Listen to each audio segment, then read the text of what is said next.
कश्मीर, गुरेज घाटी।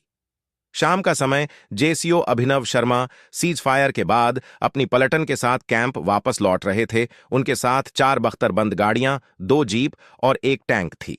Cease fire के बाद पलटन के सभी लोग खुश थे और वो सभी आपस में बातें कर रहे थे कि आखिर उन्हें आगे क्या करना है। वो वादी ढलती शाम के साथ काफी खूबसूरत और सुकून देने वाली थी। इतने में सबसे आगे वाली जीप रुकती है और उसके पीछे पूरी पलटन रुकती है। जेसीओ अभिनव ड्राइवर से बोलते हैं, जरा पूछो गाड़ी क्यों रोकी। ड्राइवर आगे जाता है और थोड़ी देर में अभिनव के पास आता है और बोलता है, आगे की सड़क धंस गई है, हमें दूसरे रास्ते से जाना होगा। अभिनव निराश होते हुए बोलता है, पलटन को दूसरे रास्ते के लिए मुड़ने को बोलो। अब अभिनव और उसकी पलटन सड़क से हटके घास से भरे कच्चे रास्ते से गुजर रही थी।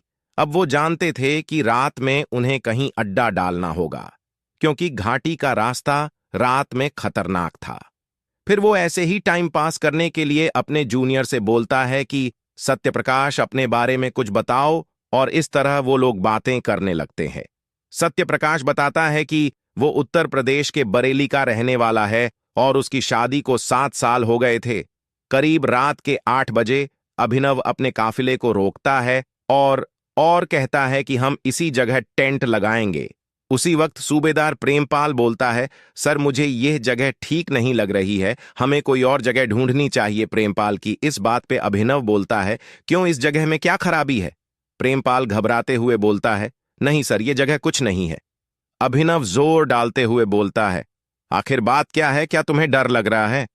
प्रेमपाल की चुप्पी पे अभिनव ने कहा, कोई बात नहीं है, हम टेंट यहीं लगाएंगे। और फिर पूरी प्लटन मिलके टेंट लगाती है। जिसके बाद सत्यप्रकाश अभिनव के पास जाता है। सत्यप्रकाश कहता है, सर आप जाके सो जाइए, मैं बारी बारी जवानों को पहरेदारी पे लगा दूंगा। इस पे अभिनव कहता है, ठीक है, मैं आता हूं। रात के करीब 1 बजे सभी सो गए थे। 4 जवान पहरे पे थे, चारों ही टेंट्स के कोनों पे थे। उनमें से एक जवान प्रेमपाल भी था। प्रेमपाल अपने साथी जवान से बोलता है, मैं अभी पेशाब करके आता हूं। प्रेमपाल सीधे आगे जाता है। वो देखता है कि रास्ते में एक बड़ा गड्ढा है और वो उसी गड्ढे में पेशाब करने लगता है। अचानक उसे आवाज से ऐसा महसूस होता है कि पेशाब जमीन पे नहीं बल्कि किसी चीज पे गिर रहा है।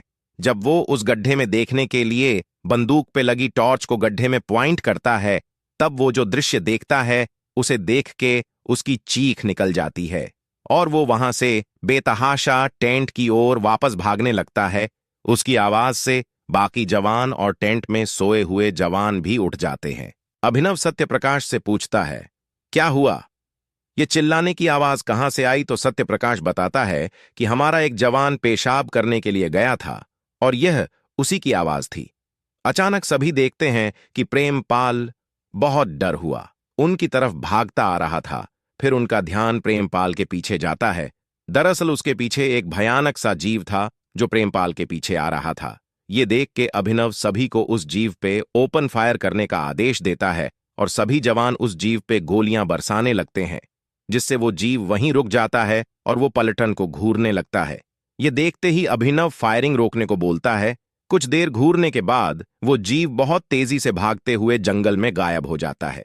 इस जीव के जाने के बाद अभिनव चिल्लाते हुए बोलता है, आखिर वो चीज थी क्या? इस पे सभी लोग चुप थे। तभी प्रेमपाल डरते हुए बोलता है, मैंने उसे देखा, अपनी आंखों से देखा, वो बहुत डरावना था। इस बात पे जेसीओ अभिनव, सर्जेंट सत्यप्रकाश और बाकी जवान पूछने लगे कि क्या कहना चाह रहे हो तुम? जिस पे प्रेमपाल कहता है, वो एक शैतान था या फिर एक दरिंदा था। प्रेमपाल की यह बात सुन के साथी जवान घबरा जाते हैं और वो तरह तरह की बातें करने लगते हैं।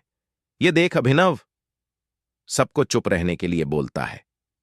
अभिनव प्रेमपाल से बोलता है कि आखिर वो तुम्हारे पीछे कैसे पड़ा? जिस पे प्रेमपाल बोलता है कि वो शैतान उस गड्ढे में था और वहां अंधेरा होने के कारण मैंने उस पे पेशाब कर दिया और वो मेरे पीछे आने लगा। इसी बीच एक जवान डरा हुआ बोलता है, उसने हम सबको देख लिया है, अब सब मार देगा, वो हम में से किसी को नहीं छोड़ेगा। अभिनव और सत्यप्रकाश सभी को शांत करवाते हैं और अभिनव के ऑर्डर पे फैसला होता है कि रात में कोई नहीं सोएगा और सभी हथियार के चौकन्ना रहेंगे। पर जवानों को तसल्ली नहीं हो रही थी। जिस पे अभिनव बुलंद आवाज में बोलता है, तुम सभी डर क्यों रहे हो? इससे पहले भी हम जहां थे वहां भी जान का खतरा था, और ये शैतान भी ज्यादा से ज्यादा हमारी जान ही लेगा, तो डरने कैसा, जब हमें वहां भी मरना है और यहां भी, और वैसे भी हमारे पास बहुत ज्यादा हथियार है। अगर वो दोबारा हमें दिखा तो हम उसे मार देंगे, और हम पूरी की पूरी पलटन साथ है। अभिनव की इन बातों से पूरी पलटन में एक जोश आ गया, और वो सारे हथियारों से लैस होकर एक घेरा बना के पहरा देने लगे।